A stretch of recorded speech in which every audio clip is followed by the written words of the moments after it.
Dan sebelum saya menyampaikan khotbah berikut ini, saya akan menjawab dua pertanyaan dari dua saudari, satu dari Belanda dan satu dari Jakarta. Pertanyaan pertama adalah, ataupun sharing yang pertama yang disampaikan kepada saya, dia bertanya, gembala gereja saya tidak menerapkan protokol kesehatan yang ditetapkan oleh pemerintah Belanda, di mana ruangan ibadah atau ruangan gereja harus cukup sirkulasi udara dan harus menjaga jarak. Gembala saya berkata tidak perlu khawatir dengan COVID-19. Gembala saya berkata Tuhan pasti melindungi. Sedangkan gereja kami masih kecil sehingga kalau harus menerapkan protokol kesehatan dari pemerintah Belanda itu akan mengalami kesulitan karena gedung kami itu kecil sehingga tidak mungkin terlalu jauh jaraknya. Jadi bagaimana sikap saya? Itu pertanyaan pertama. Terus yang kedua adalah tulisan Paulus mendominasi perjanjian baru. Hampir 50% dari isi Alkitab perjanjian baru itu adalah tulisan Rasul Paulus. Ada orang non-Kristen dan teolog liberal mengatakan bahwa kekristenan adalah hasil ajaran Paulus, bukan Tuhan Yesus. Bagaimana ini? Bapak Ibu Saudara, saya akan menjawab pertanyaan yang pertama tentang masalah protokol kesehatan dan pandemi COVID-19 ini yang melanda di seluruh dunia. Setiap negara melakukan kebijakan masing-masing, ada yang melakukan lockdown sama sekali, di mana orang tidak bisa keluar dalam beberapa waktu seperti di Cina, diterapkan pada daerah Wuhan, atau di Italia. Ada juga yang tidak memberikan aturan yang ketat seperti di Taiwan, dan mereka mengandalkan kemampuan manusia untuk membangun pertahanan diri melalui imunitas. Ada yang menerapkan sistem PSBB seperti di Indonesia, ya, lockdown terbatas. Nah, apapun kebijakan dari masing-masing pemerintah itu tentu disesuaikan dengan kondisi negara masing-masing. Nah, bagaimana pandangan kita orang-orang Kristen mengenai kebijakan pemerintah? Kita lihat di dalam Roma 13 ayat 1 sampai 4 yang saya akan bacakan.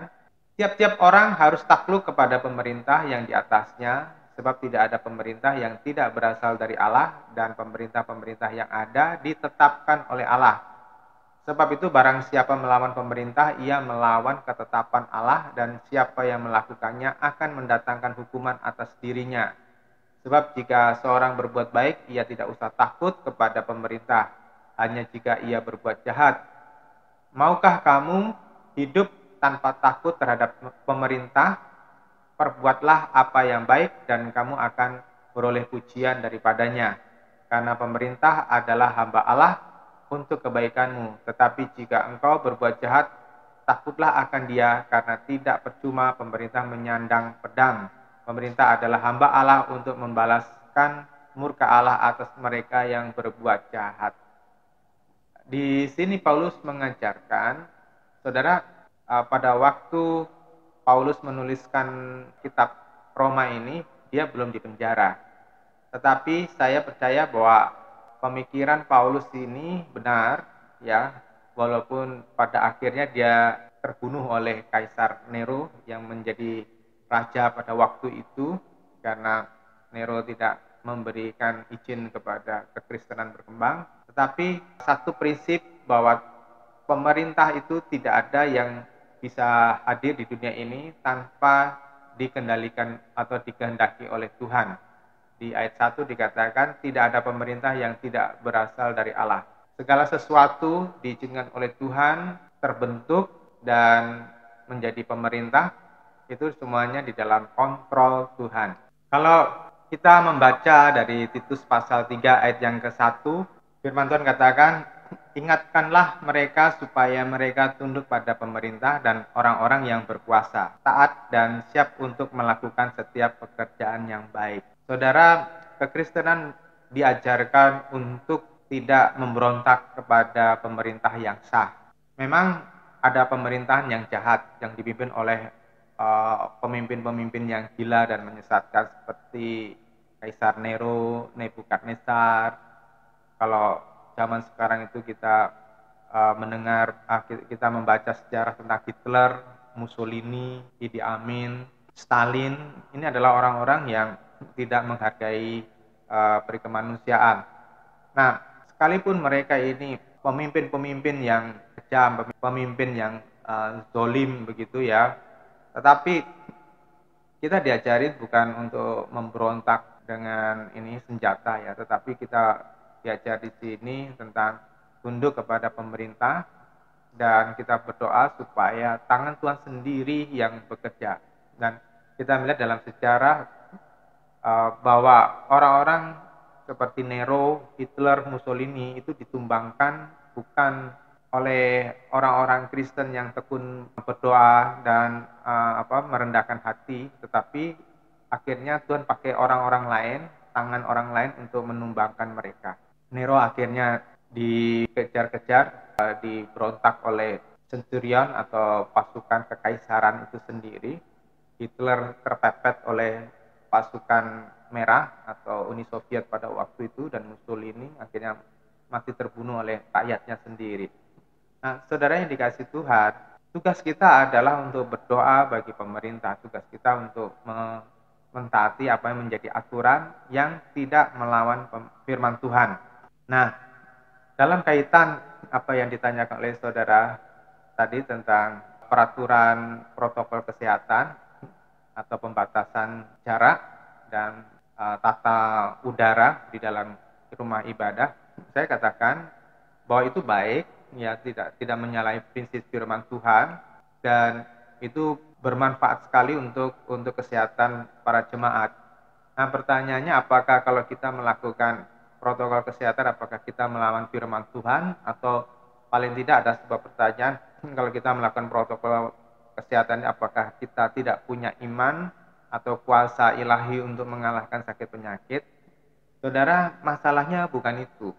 Ya, masalahnya bukan seorang tidak punya iman sehingga ketakutan terhadap penyakit. Tuhan memberikan kuasa seperti di dalam Matius pasal 10 ayat 1, dan saya mempercayai kuasa itu diberikan sampai pada hari ini untuk mengalahkan sakit penyakit.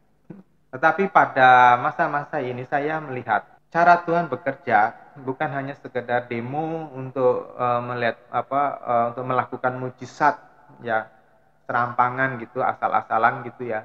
Tetapi apa yang terjadi pada COVID-19 ini adalah cara Tuhan mendidik manusia. Tidak peduli juga termasuk orang Kristen. Karena pada kenyataannya adalah hanya orang-orang Kristen yang tidak hidup benar di hadapan Tuhan. Jadi virus ini bukan hanya sekedar kebetulan muncul di dunia ini, tapi itu hanya cara Tuhan untuk mendisiplin manusia yang sudah lama memberontak kepada Tuhan dan hidup sembrono dan hidup tidak benar di hadapan Tuhan. Dan saya melihat ada banyak pendeta-pendeta yang mempercayai mujizat, yang menerapkan pengajaran tentang kuasa, doa, mujizat, bahkan bernubuat untuk mengusir virus ini. Tapi kenyataannya sampai hari ini kita sendiri masih terlockdown, kita masih ter-PSBB. Sampai pada hari ini ada banyak pendeta, bahkan ada satu pendeta di Amerika Serikat yang baru saja mengumandangkan melawan virus corona, malah dia terjangkiti dan meninggal. Saudara yang dikasih Tuhan, ini fakta. Jadi itu bukan berhubungan soal iman lagi, tetapi ini satu kenyataan bahwa Tuhan sedang bekerja memakai atau melalui penyakit ini untuk mendisiplin kita. Dan oleh sebab itu, alangkah bijaksana jika umat Tuhan saat ini adalah merendahkan hati, seperti di dalam doa Tawarikh pasal 7, ya, merendahkan hati di hadapan Tuhan dan mencari Tuhan, berbalik dari jalan-jalan yang jahat. Itu saja. Ya, sampai kapan pandemi ini berjalan, ya, sampai kapan akan berlalu, itu urusan Tuhan. Kita hanya ditugaskan untuk merendahkan hati dan mencari Tuhan dengan sungguh-sungguh. Pertanyaan yang kedua atau sharing yang kedua adalah bahwa perjanjian baru itu diisi dengan 50% tulisan-tulisan Paulus, dan ini memberikan inspirasi buat saya untuk menjadi topik khotbah pada hari ini. Topik yang saya bagikan pada hari ini adalah tentang keselamatan dari anugerah Allah. Tetapi bukan berarti bahwa anugerah Allah itu adalah barang murahan. Bapak Ibu Saudara yang dikasih Tuhan Yesus, justru karena tulisan Paulus di kitab Roma, maka ketika Martin Luther, seorang rahib atau seorang biarawan dari Jerman pada abad 15, dan dia mempelajarinya dari bahasa Alkitab pada waktu itu adalah bahasa Latin, pikirannya menjadi terbuka bahwa keselamatan itu dimulai karena iman kepada Tuhan Yesus, bukan karena membeli surat penebusan dosa atau indulgensia. Dan oleh karena pikiran Martin Luther terbuka kepada kebenaran ini, ia menentang apa yang menjadi praktek-praktek gereja pada waktu itu, termasuk praktek inkuisisi ataupun praktek represif untuk melawan orang-orang yang dianggap melawan gereja dengan cara-cara yang kejam. Terus juga praktek isolasian seseorang atau membuang orang yang dilakukan oleh gereja pada waktu itu, sehingga orang-orang itu akan terisolasi ataupun terbuang dari masyarakat. Nah, Martin Luther memiliki keberanian untuk mendobrak sistem yang keliru, yang tidak alkitabiah dan sangat sesat pada waktu itu, setelah ia membaca tulisan-tulisan Paulus.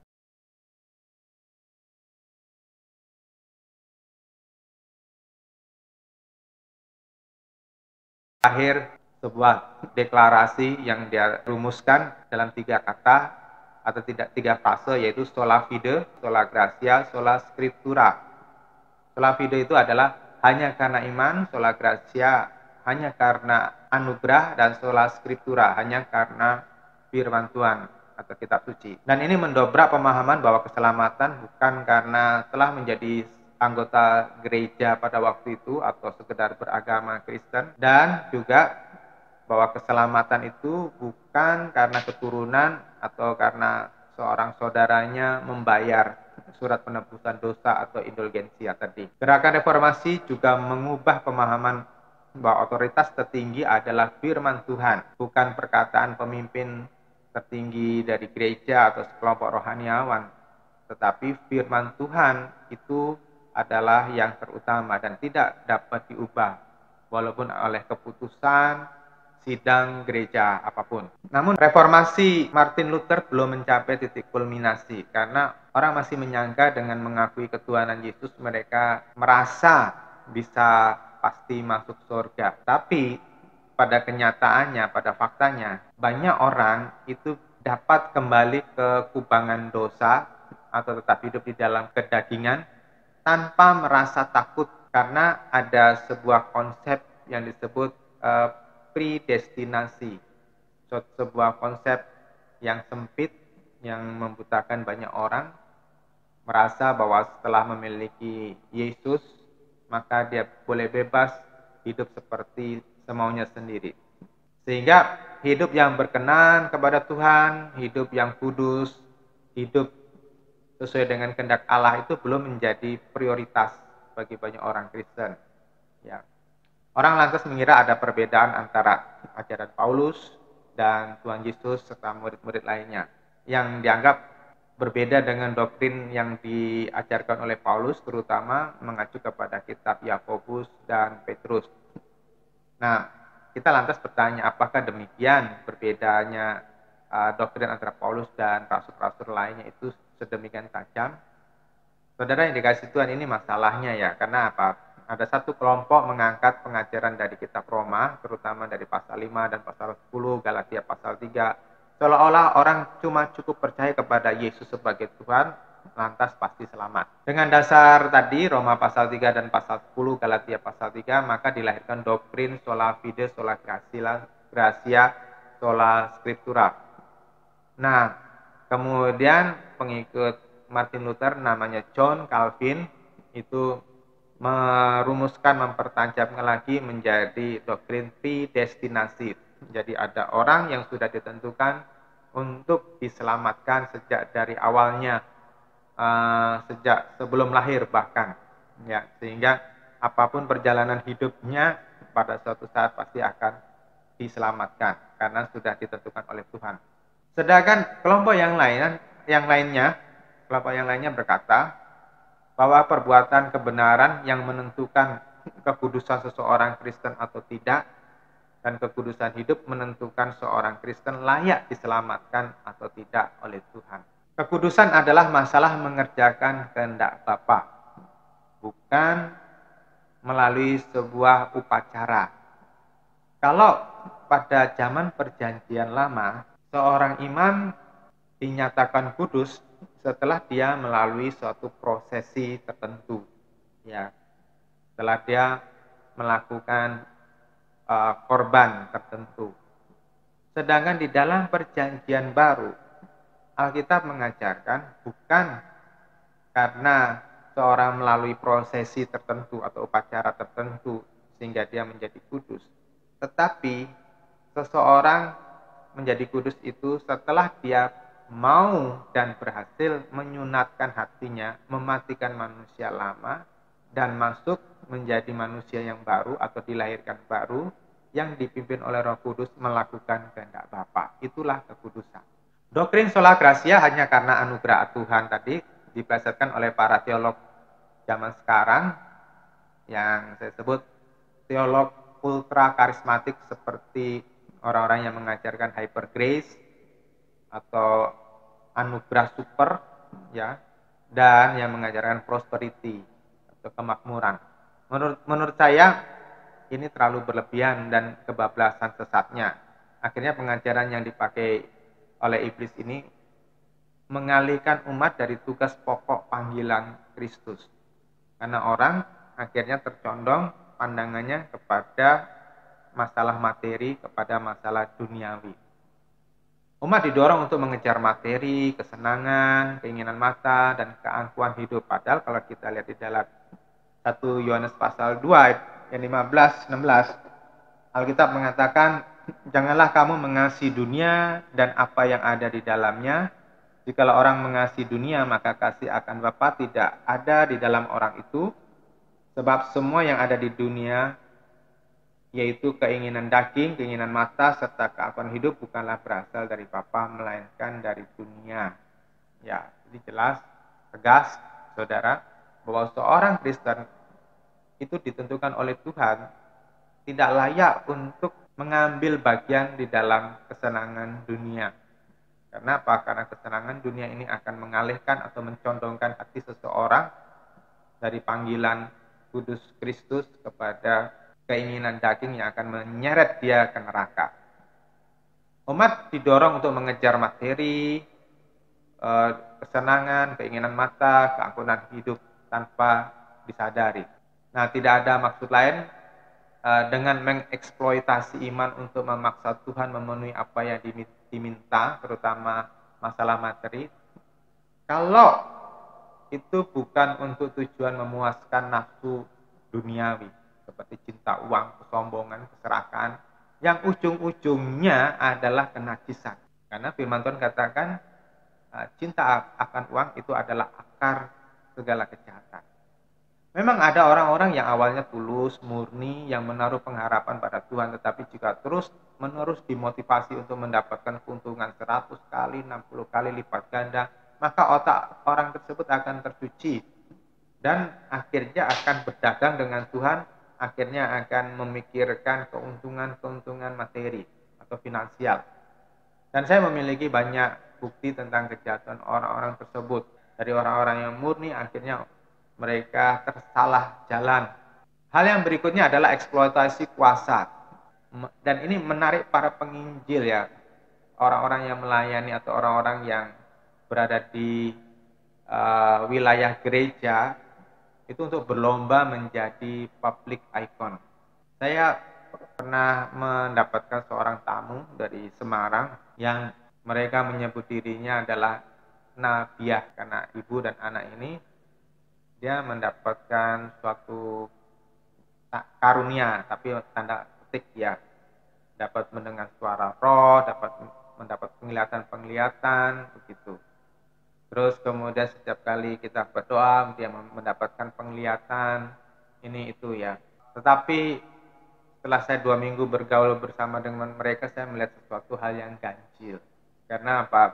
Karena beliau-beliau ini itu menuntut untuk diakui, menuntut untuk dihormati, menuntut untuk disegani sebagai seorang nabi.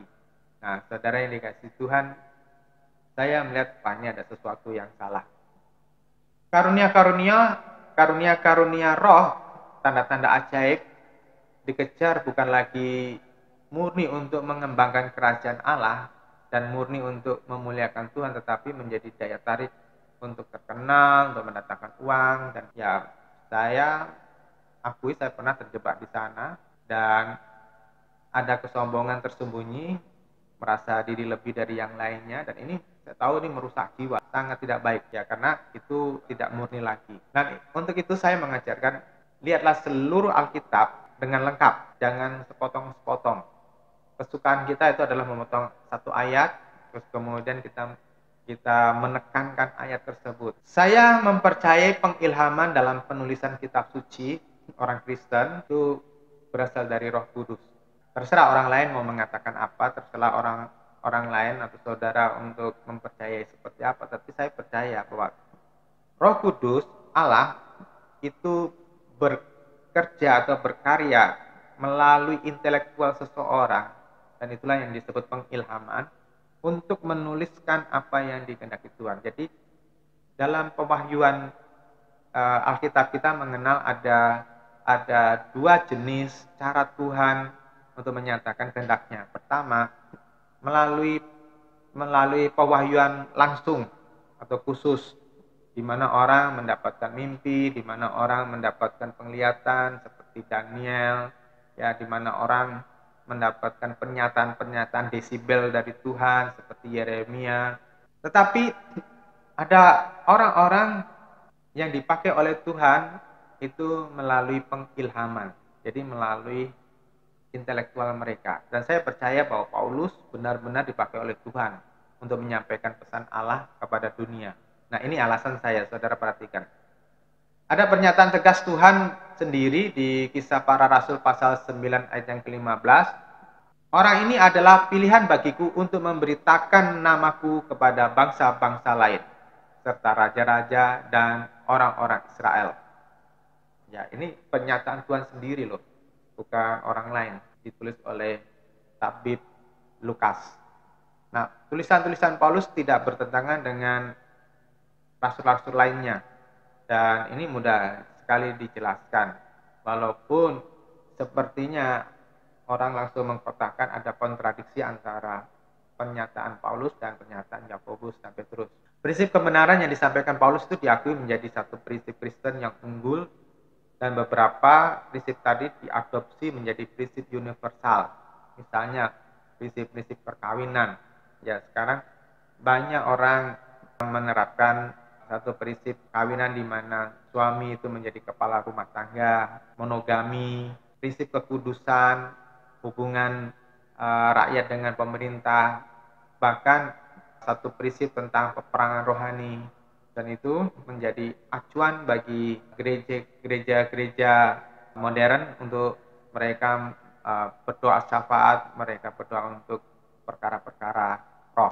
Ya, dengan dasar itulah saya tidak meragukan kebenaran Alkitab, yaitu jika tulisan-tulisan Paulus adalah benar-benar ilham dari Tuhan. Jika tulisan Paulus tadi hanyalah omong kosong dan hasil dari buah pikirannya semata-mata, tentu tulisan-tulisan tersebut tidak dapat mengubah seseorang. Tulisan-tulisan itu pasti tidak punya kuasa. Tapi kenyataannya dalam pengalaman pelayanan saya dan banyak guru-guru rohani saya, mereka menyaksikan bahwa tulisan-tulisan Paulus dan tulisan-tulisan rasul lainnya itu benar-benar berkuasa dan menggugah hati orang, bahkan mengubah orang. Dan tulisan-tulisan tadi itu mengupas dunia roh dengan sangat tepat sebagaimana apa adanya. Ada 3 dasar dari pengajaran saya jika saya meremas atau mengelompokkan, itu saya bagi di dalam 3 bagian. Pertama, karakter ilahi atau buah-buah roh. Kenapa ini saya taruh hal yang pertama? Saudara yang dikasih Tuhan, saya tertarik pada karunia-karunia roh. Tetapi saya melihat bahwa di dalam Alkitab bahwa buah-buah roh atau karakter ilahi ini itu harus menjadi yang terutama. Di dalam 1 Korintus pasal 13-14 kita bisa melihat Kalau orang memiliki karunia-karunia roh tetapi tidak memiliki buah-buah roh, maka sia-sia kekristenannya. Itu sebabnya saya menaruh bahwa buah-buah roh ini adalah perkara yang paling utama dalam kehidupan Kristiani kita. Terus yang kedua adalah kekudusan hidup. Kekudusan hidup. Kekudusan ini berbicara apa? Hidup hanya untuk Kristus. Hidup hanya diperuntukkan untuk kepentingan Kristus. Standarnya harus menjadi seperti Kristus. Ya, kita tidak bisa menjadi atau mengikuti contoh-contoh orang-orang besar di dunia yang lainnya, karena mereka semuanya ada cacat, mereka semuanya ada kekurangannya. Hanya orang-orang fanatik kepada tokoh-tokoh tertentu yang tidak bisa melihat kekurangannya. Tetapi kalau orang itu diilhami Roh Kudus, pasti bisa melihat kekurangannya. Misalnya orang-orang komunis itu pasti akan memuja-muja Karl Marx, dianggap bahwa dia adalah seorang filsuf yang mendobrak pola berpikir sehingga berani menentang keberadaan Tuhan. Tetapi kalau orang itu diilhami Roh Kudus, kita akan bisa melihat bahwa Karl Marx itu memiliki banyak kesalahan dan dibuktikan bahwa komunisme di dunia ini sekarang tidak dipakai lagi kecuali di Korea Utara. Kalau di tempat-tempat lain seperti di Cina, apalagi di Uni Soviet itu sudah runtuh. Di Cina masih semi penerapannya. Jadi Bapak Ibu Saudara yang dikasih Tuhan, memberikan hidup kepada Kristus itu berarti mengkhususkan dirinya hanya untuk Kristus dan standarnya harus menjadi seperti Kristus. Tidak ada yang lainnya. Terus yang ketiga adalah amanat agung. Apa yang kita miliki, apa yang kita dapatkan dari Tuhan, bahkan tanda-tanda ajaib, mujizat yang menyertai orang-orang percaya, itu harus dibawa masuk di dalam sebuah kerangka untuk melakukan amanat agung Tuhan, untuk memperlengkapi kesaksian hidup kita, supaya dari kitalah memancar terang kehidupan. Mari kita petik Kolose pasal yang kedua ayat 11 sampai 14. Karena kasih karunia Allah yang menyelamatkan semua manusia sudah nyata, Ia mendidik kita supaya kita meninggalkan kefasikan dan keinginan-keinginan duniawi, dan supaya kita hidup bijaksana, adil, dan beribadah di dalam dunia sekarang ini. Dengan menantikan penggenapan pengharapan kita yang penuh bahagia dan pernyataan kemuliaan Allah yang maha besar dan juru selamat kita Yesus Kristus, yang telah menyerahkan dirinya bagi kita untuk membebaskan kita dari segala kejahatan dan untuk menguduskan bagi dirinya suatu umat kepunyaannya sendiri yang rajin berbuat baik. Jadi kita bisa melihat ya dari ayat tersebut kaitan antara iman dan perbuatan kebenaran. Saya ulangi, kaitan antara iman dan perbuatan kebenaran. Kita bisa melihat tidak ada pertentangan antara pengajaran Paulus dan rasul-rasul lainnya dan Tuhan Yesus. Ini merupakan sebuah mata rantai yang tidak bisa terpisah. Dan kita bisa melihat bahwa iman yang benar adalah iman yang diekspresikan dengan kehidupan yang benar-benar berubah. Berbeda dengan kepastikan dunia.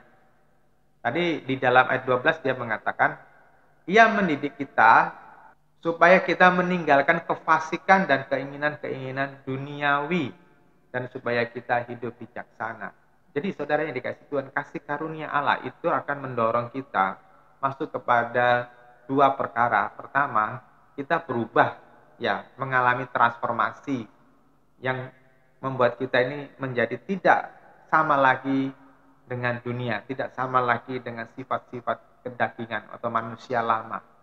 Terus kemudian kasih karunia itu juga memberi kesempatan kepada kita, karena Tuhan memberikan Roh Kudus kepada kita. Jadi setiap orang yang percaya kepada Yesus itu diberikan Roh Kudus, dan Roh Kudus itu adalah kesempatan satu-satunya untuk kita memiliki kebijaksanaan. Kebijaksanaan apa? Kebijaksanaan untuk mengenal siapa Allah. Tanpa Roh Kudus, orang tidak mungkin bisa mengenal Allah. Roh Kudus menuntun kita satu demi satu, tahap demi tahap, ya, dari kelas demi kelas, untuk kita makin mengenal Tuhan. Dan Alkitab mengatakan, umatku binasa karena tidak mengenal Tuhan. Jadi, orang yang tidak bisa mengenal Tuhan itu akan binasa. Jadi, Saya katakan iman yang benar adalah iman yang diekspresikan dengan kehidupan yang benar-benar berubah, berbeda dengan kepastian dunia. Terus yang kedua, iman adalah pintu masuk untuk mengalami perubahan tersebut. Tanpa kita memiliki iman kepada Yesus, Tuhan, tidak ada potensi untuk orang itu mendapatkan Roh Kudus. Yaitu harta yang terbesar, Roh Kudus itu.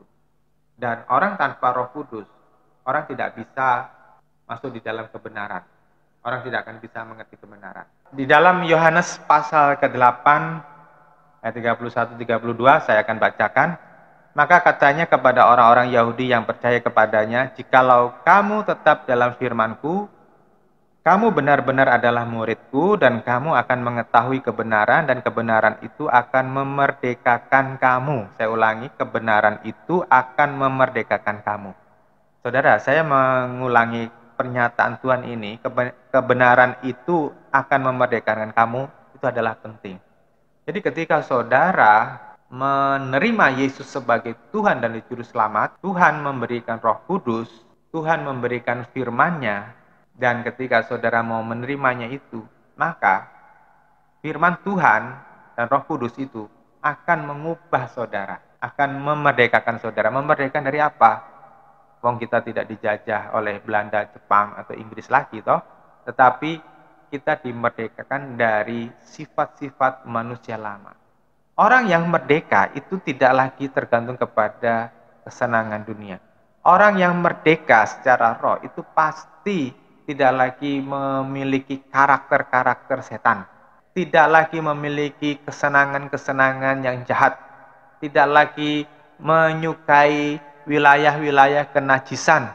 Tidak lagi memiliki hidup yang brutal atau hidup yang sembrono, yang semaunya sendiri. Tetapi hatinya akan tertib menuju kepada yang dikehendaki Tuhan.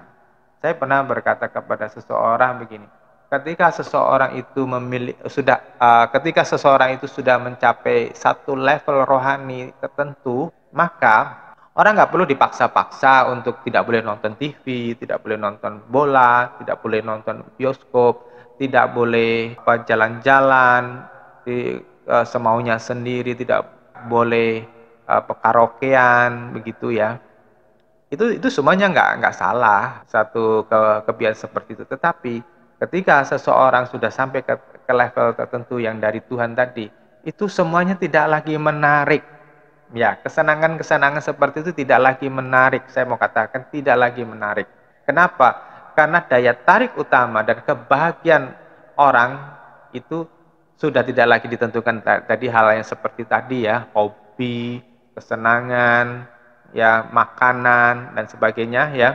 Tetapi kebahagiaan dan kesenangannya itu ditentukan kepada apakah orang tersebut itu bisa memuaskan Tuhan apa tidak. Sehingga orang yang sudah sampai seperti ini, pemahaman seperti ini, diubahkan seperti ini, dia tidak peduli apakah dia mau bangun pagi jam 5 untuk menyembah Tuhan atau jam 12 malam menyembah Tuhan, ya. Dia tidak lagi merasa berat seperti itu. Karena apa? Hatinya pengen apa? Menyenangkan Tuhan, menyenangkan Bapa di sorga. Nah, iman yang dimaksud Paulus yang dikatakan oleh iman itu kita mengalami pembenaran ya di dalam Roma pasal ketiga, pasal 10 dan Galatia pasal yang ketiga tadi. Maka saudara kita bisa lihat iman yang dimaksudkan oleh Paulus tadi adalah iman seperti yang dimiliki Abraham. Iman yang berani meninggalkan dunia lamanya, dalam hal ini adalah keluarga besarnya yang tinggal di Ur Kasdim atau daerah lembah Mesopotamia yang terkenal subur pada waktu itu, dan ia menuju ke sebuah tanah yang ditunjukkan oleh Tuhan yang dia belum pernah pergi ke sana. Dan saudara tahu tanah perjanjian atau tanah yang dikehendaki Tuhan itu yaitu Israel yang sekarang itu. Saya pernah ke sana dan saya melihat 60% wilayah itu adalah padang gurun. 60% wilayah itu. Indonesia itu jauh lebih subur, jauh lebih hijau dari tanah Israel.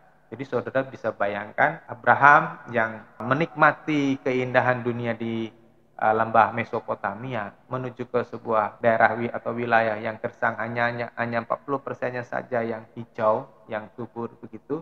Ini sebuah tantangan. Tapi Abraham mau tetap berjuang ke sana. Terus kemudian iman yang dimaksud Paulus itu juga adalah iman yang dimiliki oleh jemaat mula-mula, mulai dari jemaat Roma, Efesus, Galatia, sebagainya, yang berani mengalami aniaya yang berat demi Kristus. Iman yang hanya mau hidup bersama Kristus di dalam kekekalan, sehingga bisa mengalahkan rasa ketakutan akan kematian dan mengalahkan penderitaan. Saudara bisa bayangin kalau saudara harus diperhadapkan dengan hukuman, bukan hanya ditembak mati langsung atau digantung yang hanya menderita beberapa detik begitu ya. Tetapi kalau seseorang itu disiksa sampai mati, bahkan diadu dengan binatang, itu penderitaan dan kesakitannya itu bisa bermenit-menit, berjam-jam. Ya, tetapi orang-orang Kristen pada waktu itu berani melakukannya. Maka kembali kepada kebenaran firman Tuhan tadi yang saya rumuskan pada pilar yang ketiga, semua yang diinginkan oleh Tuhan ada dalam diri kita itu mengarah kepada amanat aku. Karena ujung-ujungnya ketika kita ini diubahkan oleh Tuhan, ketika ini kita dibentuk oleh Tuhan, ketika kita ini tidak serupa lagi dengan dunia yang fasik ini, maka kita dipersiapkan oleh Tuhan untuk masuk menjadi saksi Tuhan. Dan ini adalah salah satu amanat aku. Nah, untuk menjadi saksi yang efektif bagi Tuhan, maka orang mau nggak mau harus mau dimuridkan oleh firman Tuhan. Dan saya terus belajar firman Tuhan sampai hari ini. Saya terus menggali firman Tuhan. Saya tidak merasa jadi saya sudah hebat atau sudah cukup mengerti firman Tuhan. Saya baca setiap hari. Setiap kali ada kesempatan saya baca. Ya mau tidur sudah tidur gitu.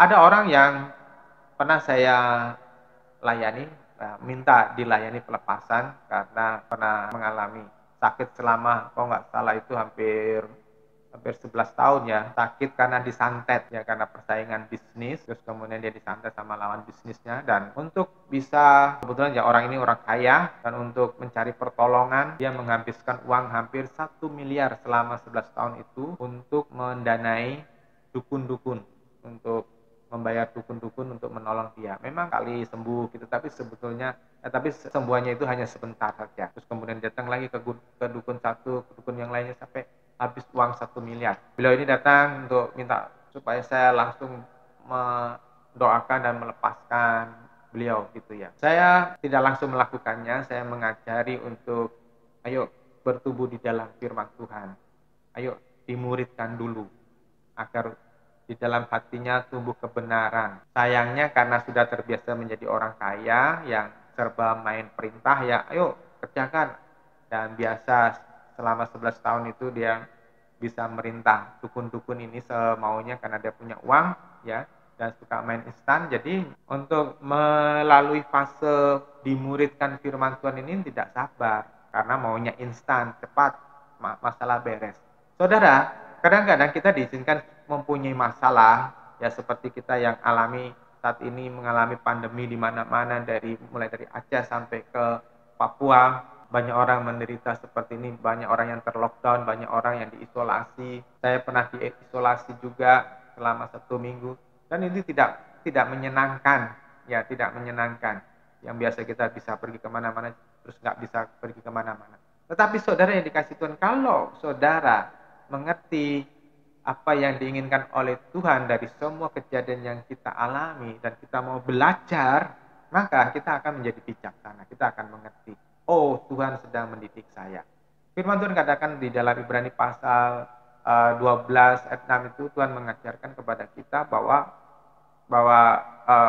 Tuhan itu menghajar orang yang dikasihinya, orang yang disayanginya, menyesah dan menghajar.